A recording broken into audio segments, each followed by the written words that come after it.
For some reason, it has just come into my mind, perhaps because somebody desperately needs the answer to this, and it's connected to what we've been saying.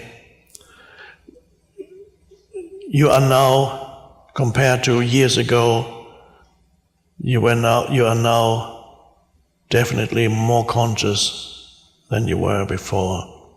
And it could be that in the past, when you were not conscious, you did things that you now recognize as not right, or you inflicted suffering on another being or other beings, and you can now see it.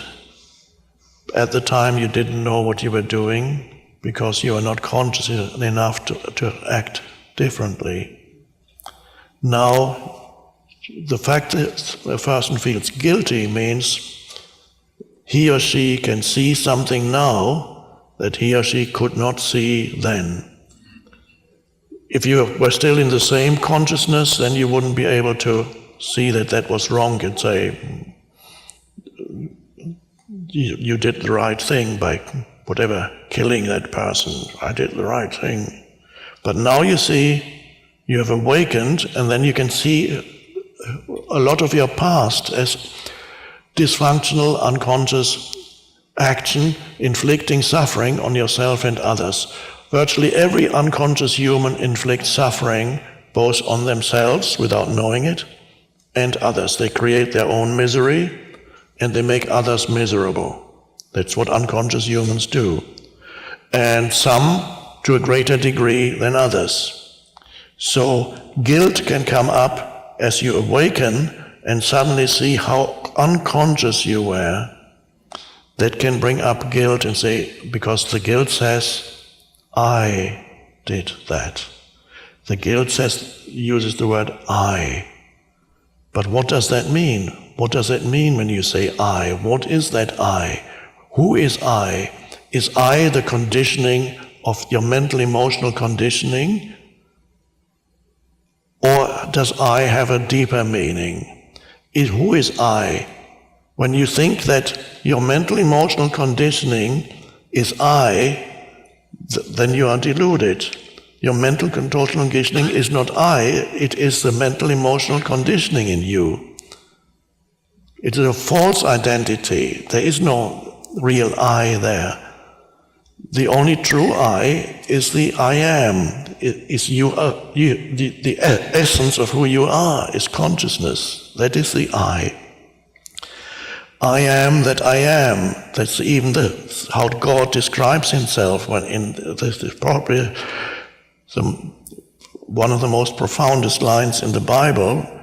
Somebody asks God, "Who are you?" or "What's your name?" I am that I am. Because your deepest I am is the I am of the universe. It's not personal. Your deepest identity is the identity of God and of the universe. This is the I. That's the only true I.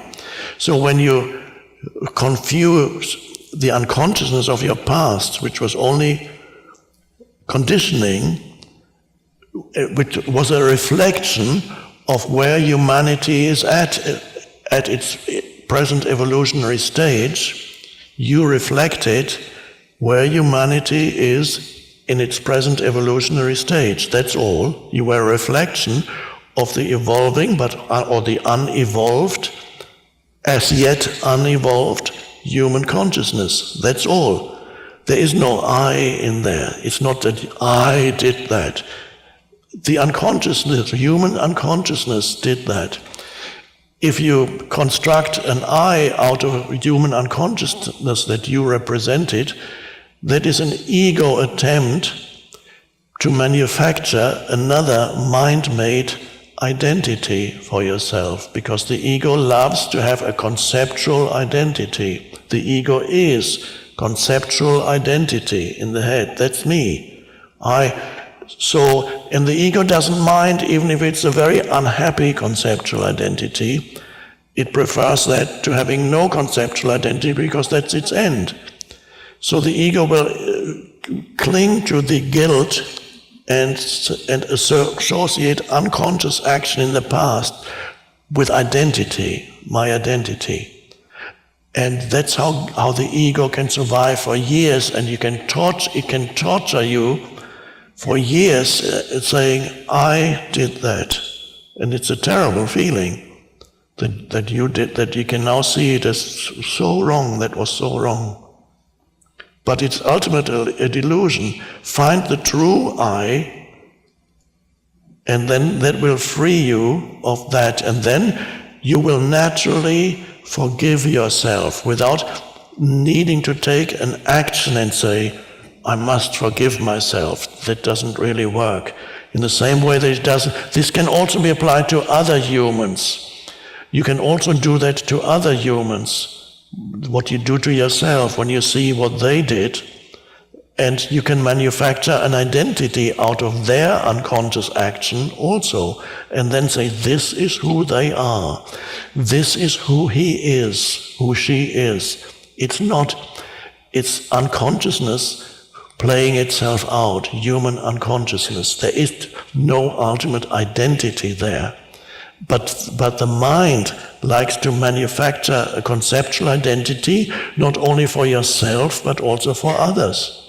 So the mind loves to get in there, and these are those evil ones, and sometimes you do it to a whole group of people. Those millions of this particular group of people, no matter what they are, this is what they are, and this is what they did, and that is who they are. No, it's human unconsciousness, that's all. So, very careful, the same process, and then you cannot forgive them because you've made an identity for them out of their unconsciousness and say they are their unconsciousness. And then forgiveness will be very hard. Okay, I have to try to forgive because I'm supposed to do that. I have to forgive them for what they did. They did such terrible things, but I have to forgive them. Okay, I forgive you. It's not easy. The real forgiveness happens when you realize that ultimately there's nothing to forgive. And that's true forgiveness. There's nothing to forgive. And forgiveness happens naturally in this way, not as a conscious thing that you do, but a thing that happens by itself. It falls away. The false identity that you inflicted on yourself or another human being or a group of human beings, that false conceptual identity falls away. And that is an essential part of being here as a conscious human being. A conscious human being does not have resentments anymore, because what could you resent? It's only if you manufacture pseudo-identity, then there's resentment. So all those things they fall away. And there's the flowering of consciousness.